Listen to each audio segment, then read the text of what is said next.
Like, I'm like, what are you, some kind of crazy person? Are you stupid, bro? Like, I wouldn't get in the ring with me. I'm mad. I'm crazy. I'm an animal. I'm a dog, bro. If there were two of me, I'm a god. You're a god? Yeah, you're an animal. I'm a god. Good uppercut! Brilliant uppercut!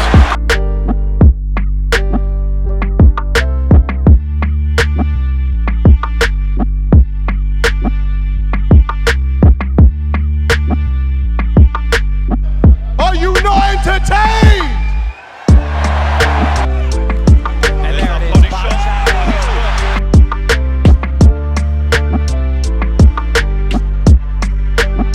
Well, some big news has been flying on the internet recently. Jake Paul still wants KSI versus Tyron Woodley fight, and from what we could tell, Tyron Woodley is down to take it. KSI seems to be avoiding the fight, but only the time could tell. This fight would be a great matchup, especially since Jake Paul beat Tyron Woodley twice. First fight by split decision, and the second fight by 6-round knockout. So if KSI manages to beat Tyron Woodley earlier than Jake Paul, he definitely will have leverage against Jake Paul. Not only that, it will prove that KSI is really up to the same level, if not higher than Jake Paul. Today's video I'm going to explain 5 reasons KSI could take down Tyron Woodley and potentially gain way more leverage on Jake Paul. Before we get into the video, please make sure to smash the like button and subscribe to the channel to get more entertaining videos like these to help support the channel's growth. KSI has next level power. Okay, so I could say without much of an argument that KSI has power. He was able to put Logan Paul on the canvas, Pineda, Swarmz, and in one of the Way Concepts videos, a sparring partner who said he boxed both KSI and Jake Paul said KSI hits harder. KSI hits harder than Jake. KSI and Deji both have the natural level of power that is just there. If KSI manages to land an overhand right, then it could easily be lights out for Tyron Woodley, much like the Jake Paul fight. KSI's Unmatched Energy. Okay, so any man who is able to do 2 fights in one night and between those fights do push-ups and is the aggressor in the fight has a crazy gas tank. Much like Gibb, KSI has an ability to take the fight to his opponent, and even when getting hit hard, keeps bringing the pressure.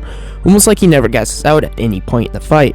If we take a look at the Pineda or Swarmz fight, we can see that KSI never stopped being on his front foot. Not even the Logan Paul fight did KSI stop coming forward.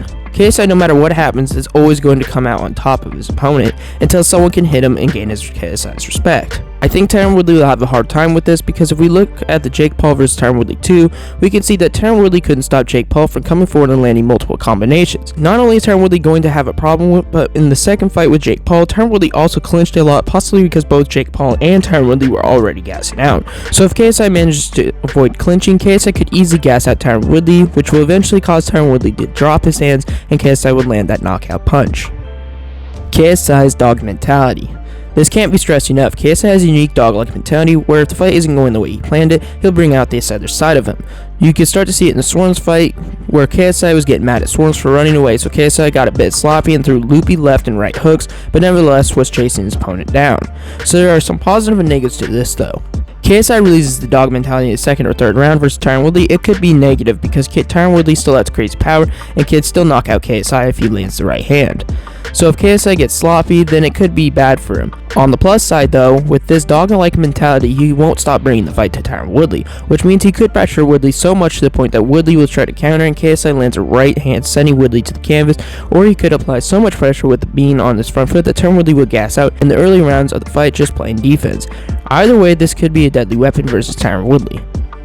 KSI's technique has improved. We saw it in the Pineda and Swarmz fight, KSI was showing his newly learned technique. In the Pineda fight, KSI showed a level of understanding that going for the body shots are just as vital as the headshots. Straight away in the Pineda fight, KSI went in and started attacking the body and working his way up to the head, which I think will work perfectly with Woodley, because Woodley tends to overemphasize his defense, like when going against Jake Paul in the second fight, when Jake Paul would throw a left hook or a jab to Tyron Woodley's body, Tyron Woodley's hands would drop, which is perfect for an overhand right that KSI could throw to send Woodley to the canvas.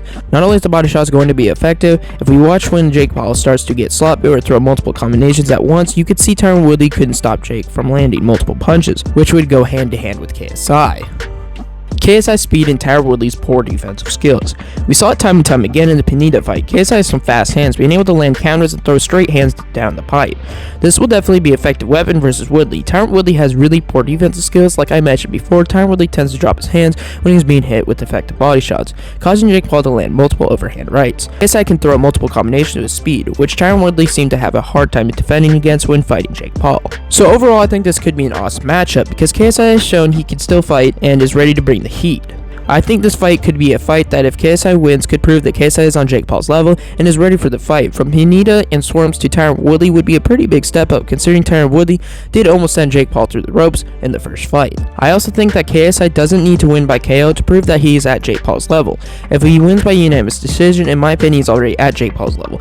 Before Woodley was called to fight Jake Paul for the second time, Woodley was doing 15-hour filming sessions with a television show and had less than 2 weeks to prepare for Jake Paul vs. Tyron Woodley 2. And he looked like he was in worse physical condition than in the first fight, in my opinion. So if KSI managed to beat a Tyron Woodley that has a fair amount of time to train, then KSI is on Jake Paul's level. Now if KSI managed to put Woodley out before the 6th round, then I would make the argument that KSI is actually levels above Jake, but only time can tell. Let me know down below in the comments what you guys think about this fight, and make sure to leave a like and subscribe. Right in the middle of the screen should be a video that takes you to why Dana White owes Jake Paul $1 million, so make sure to check that video out, and I will see you over there.